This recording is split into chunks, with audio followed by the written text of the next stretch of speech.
Good morning बच्चों। हम लोग संस्कृत में ये अगला पाठ पढ़ेंगे जो अंतिम पाठ है। पाठ का नाम है सुभाषितान। सुभाषितम का बहुवचन हुआ सुभाषितान। जैसे फलम, फले, फलानि नपुंसकलिंग का रूप होता है प्रथमा तीनों वचन में, तो वैसे सुभाषितम का ये बहुवचन हुआ सुभाषितान। संस्कृत में 2 से अधिक को हम बोलते हैं बहुवचन। तो यहाँ 5 अच्छी बात बताई गई। सुभाषितम का अर्थ होता है अच्छी बात, अच्छी कथन। तो अच्छी बात इसमें 5 बताई गई, इसलिए 5 अच्छी बात को हम क्या बोले, सुभाषितान। तो इसमें पहली अच्छी बात है जो हम बता रहे हैं, पढ़कर उसको ध्यान से सुनिए, समझिए। संसार सुख वृक्षस्य द्वे एव रसवत् फले काव्यामृत रसास्वाद संगम सज्जने स। संसार में यदि सुख का कोई वृक्ष है, मान लो एक वृक्ष है सुख का जिसमें कि मीठे फल लगते हैं, मतलब कि उसमें सुख रूपी फल फलता है। संसार में सुख रूपी वृक्ष में, जो सुख रूपी वृक्ष है उसमें अनेक फल फला है, तो हर फल एक जैसा मीठा नहीं है। कहने का अर्थ है कि संसार में अनेक तरह के सुख हैं और सब सुख एक जैसा नहीं। तो हालांकि सब फल मीठा है लेकिन एक जैसा नहीं। हालांकि संसार में अनेक सुख है लेकिन सब एक जैसा नहीं। तो संसार में सबसे बड़ा सुख क्या है, यानी सुख रूपी वृक्ष में सबसे मीठा फल कौन है?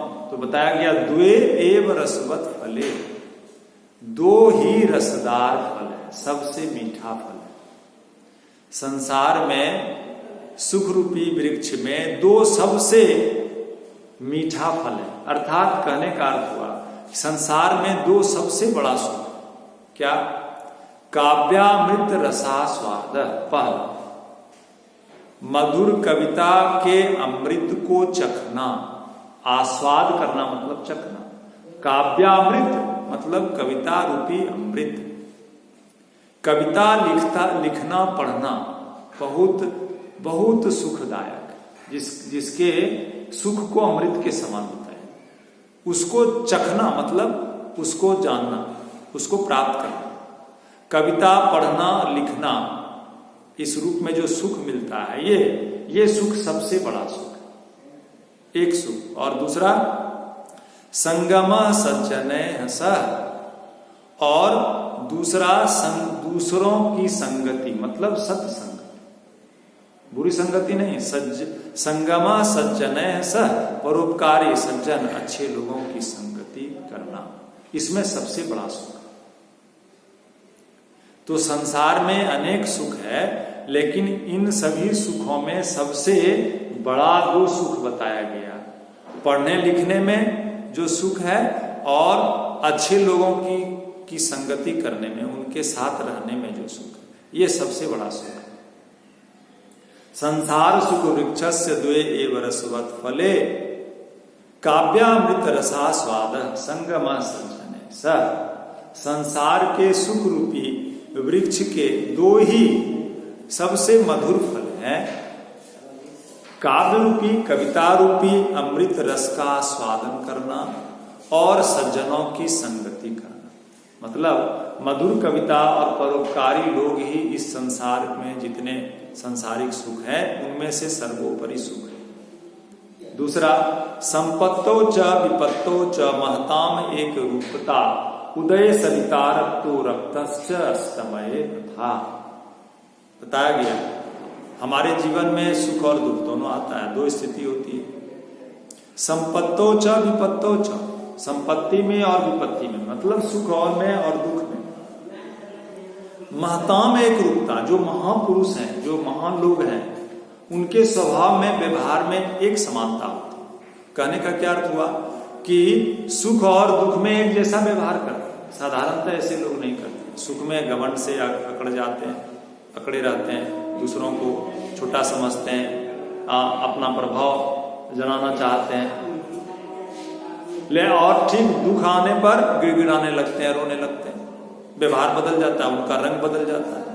लेकिन सुख और दुख के समय जिनके व्यवहार में कोई अंतर नहीं होता, जो अपना व्यवहार स्वभाव एक समान बनाए रखते हैं, वो महापुरुष है।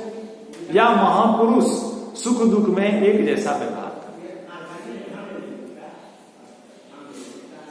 जैसे उदये सविता रक्तो रक्तश्च स्तमये तथा, जैसे सूरज का व्यवहार। सूरज क्या करता है? उदय होने के समय रक्त मतलब लाल, जैसे सविता मतलब सूरज, जैसे सूरज उगने के समय लाल होता है, जैसे सूरज का व्यवहार क्या है? आकाश में लालिमा उत्पन्न कर देता है, दूसरों को स्फूर्ति ऊर्जा प्रदान करता है उगने के समय। रक्त च स्तमये तथा,